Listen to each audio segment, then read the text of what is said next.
ప్రపంచంలో ఒకే కాలంలో ఒకే మనిషిలో ఇన్ని అద్భుతమైన లక్షణాలు ఉండటం అన్నది ప్రవక్త ముహమ్మద్ సల్లల్లాహు అలైహి వసల్లం వారికి సాధ్యమయ్యింది. ఇది మన మాట కాదు సోదరులారా, ప్రపంచ చరిత్ర అంగీకరించినటువంటి విషయం. రండి ఆ మహానుభావుని జీవితంలోనికి. అది రబీఉల్ అవ్వల్ 9వ తారీఖు సోమవారం. మరియమ్మ కుమారుడు ఈసా అలైహిస్సలాం వారి తర్వాత 571 సంవత్సరంలో సౌదీ అరేబియాలోని మక్కాలో ఆయన జన్మించారు. తండ్రి అబ్దుల్లా, తల్లి అమీనా, తాత అబ్దుల్ ముత్తల్లిబ్. ప్రవక్త ముహమ్మద్ సల్లల్లాహు అలైహి వసల్లం వారికి 2 పేర్లు, ఒకటి ముహమ్మద్, 2 అహ్మద్. ముహమ్మద్ అని తాత అబ్దుల్ ముత్తలిబ్ పెట్టారు, అహ్మద్ అని తల్లి అమీనా పెట్టారు. ప్రవక్త ముహమ్మద్ సల్లల్లాహు అలైహి వసల్లం తల్లి గర్భంలో ఉన్నప్పుడే తండ్రి చనిపోయారు. ఆయన 6వ ఏటలో ప్రవేశించగానే జన్మనిచ్చిన తల్లి చచ్చిపోయింది. ఆయన 8వ ఏటలో తాత చనిపోయాడు. వమా అర్సల్నాక ఇల్లా రహ్మతల్ లిల్ ఆలమీన్. ఓ ప్రవక్త, నిన్ను ప్రపంచ మానవులందరి కోసం కారుణ్యమూర్తిగా చేశాను. ప్రపంచ మానవులకు కారుణ్యం పంచటానికి ప్రభువింప చేయబడినటువంటి ఆ దైవ ప్రవక్త తల్లి, తండ్రి, తాత లేనటువంటి ఓ నిస్సహాయకుడిగా ఈ ప్రపంచంలో ఆయన జీవిత పయనం మొదలయ్యింది. ఆయన 4వ ఏటలోనే హృదయ శుద్ధి జరిగింది. చిన్నప్పటి నుంచి కూడా ఆయన జీవితం ఆదర్శమే. బాల్యంలో కూడా అల్లరి లేదు, మారం లేదు, గొడవలు లేవు, వ్యర్థమైనటువంటి కార్యకలాపాల్లో ఆయన ఎన్నడూ పాల్గొనలేదు. రోజులు గడుస్తున్నాయి, ముందుకు సాగుతాం. 11వ సంవత్సరంలో ఆయన అడుగు పెట్టారు. తన బాబాయితో పాటు వ్యాపార నిమిత్తం సిరియా వెళ్ళారు. ఇక్కడ ఈ సంఘటన ప్రస్తావించదగిన విషయం. సిరియా వెళ్ళినప్పుడు బుహైరా అనేటువంటి ఓ క్రైస్తవ సన్యాసి ఉండేటువంటి ఆశ్రయం మీదుగా వాడు వెళ్తున్నారు. బుహైరా అద్భుతమైనటువంటి ధర్మ పారాయణుడు, దైవ గ్రంథాల జ్ఞానం కలిగినటువంటి వాడు. ఏనాడు బయటికి రాని ఆయన బయటకు వచ్చారు. ఆ వ్యాపార బృందం దగ్గరికి వచ్చి అడుగుతున్నారు, ఎవరి బాలుడు? అబూ తాలిబ్ అన్నాడు, ఇతడు నా కొడుకు. నీవు అబద్ధం చెబుతున్నావు అన్నాడు బుహైరా. ఆశ్చర్యపోయాడు, ఇతడు నా కొడుకేనండి. లేడు, ఇతను నీ కొడుకు కాదు, ఇతనికి తండ్రి ఉండకూడదు. ఒళ్ళు గగురు పడుచుకుంది, రోమంలో నిక్కర పడుచుకున్నాయి. అవును గురువు గారు, ఇతడు నా అన్న కొడుకు, ఇతని నాన్న చనిపోయాడు. ఇది మీకెలా తెలుసు? అబూ తాలిబ్తో అంటున్నాడు, ఆయన నడిచే దారిలో చెట్లన్నీ, ఎండిన చెట్లన్నీ చిగురించాయి. ప్రతి రాయి ఆయనకు స్వాగతం చెబుతుంది. ఈయనకు తండ్రి ఉండడని మా గ్రంథాలలో పేర్కొనబడింది. ఇతని వీపి మీద దైవ ప్రవక్త దౌత్యపు ముద్ర ఉంటుంది చూడు అంటే చూసి అబూ తాలిబ్ ఆశ్చర్యపోతాడు.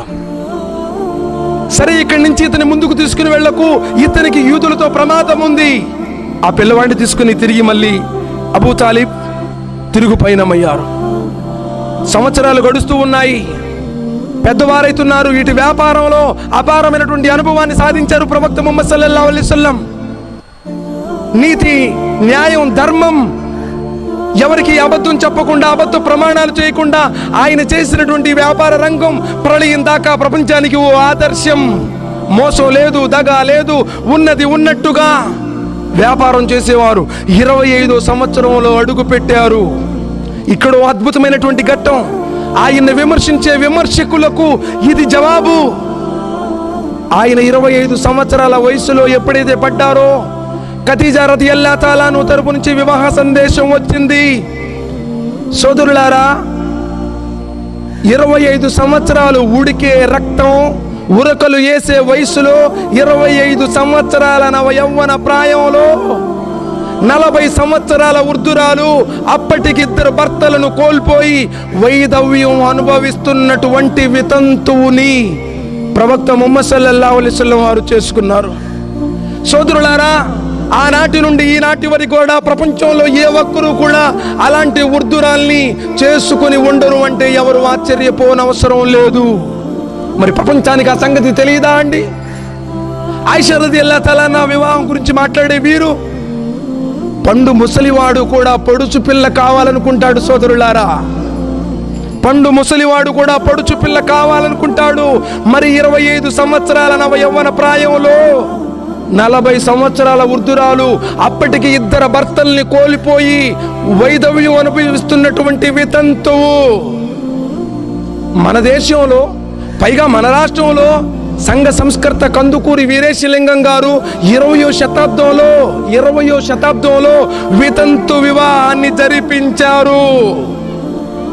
కానీ 6వ శతాబ్దంలోనే ప్రవక్త ముహమ్మద్ సల్లల్లాహు అలైహి వసల్లం వితంతు వివాహాన్ని చేసుకున్నారు. ప్రపంచ చరిత్ర మరిచిపోయినటువంటి వాస్తవాలు సోదరులారా. జ్ఞానంతో ఆలోచించండి. ఆయన జీవితం మానవాళికి మార్గదర్శకత్వం. ఆయన అడుగుజాడలు నడవకుండా, ఆయన విశ్వసించకుండా ఏ ఒక్కరూ వైకుంఠానికి, స్వర్గానికి, నిత్య జీవానికి వారసులు కాలేరు. అద్భుతమైనటువంటి ఆయన జీవితం మనందరికీ మార్గదర్శకం. ఆయన 35వ ఏటలో ప్రవేశించారు.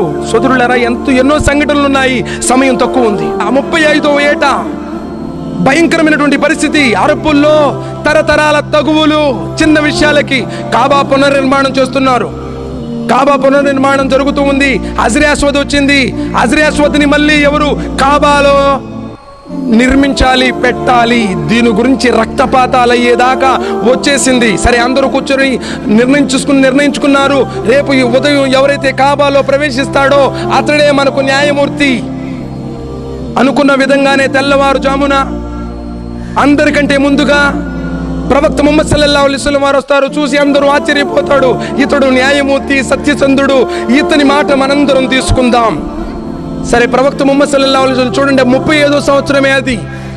ఆయన ఆదేశించారు, ఒక దుప్పటిని తీసుకుని రండి, ఆ దుప్పట్లో హజర్-ఏ-అస్వద్ని పెట్టండి, అన్ని జాతుల నాయకులు, సర్దారులు ఆ దుప్పటి చుట్టూరు పట్టుకోండి.